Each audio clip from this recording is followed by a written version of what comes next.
In today's video, I'm going to teach you how to leave a shared folder. If a shared Dropbox folder is cluttering your files or you no longer need access, leaving it is quick and ensures you stop receiving changes from other members. We'll do this from a web browser since the steps are clearest at Dropbox.com. Start by signing into your account at Dropbox.com. Once you're in your Files view, scan your file list to locate the shared folder you want to leave.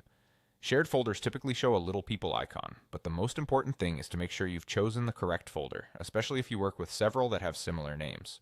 Hover over that folder and click the Share button. If you don't see it right away, click the three-dot ellipsis to open the menu, then select Share. A sharing window or panel will open.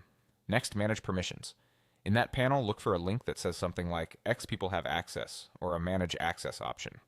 Click it to open the detailed member list. You'll see everyone who currently has access to the folder. Find your own name in that list.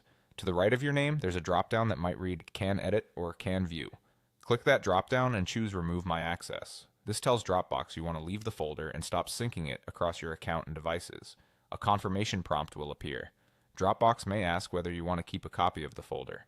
Choose the option that fits your needs. Keeping a copy saves the folder's current contents to your Dropbox as a regular, unshared folder, so you'll retain what's there right now but won't get future updates.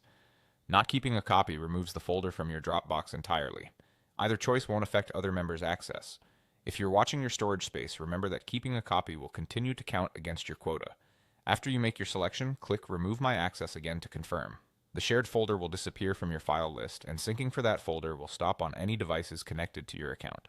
If you don't see the option to remove your own access, it may be restricted by an admin or the folder's owner. In that case, reach out to the owner or your team administrator for help. And that's it. You've cleanly left a shared folder, kept control over your files, and reduced clutter in your Dropbox.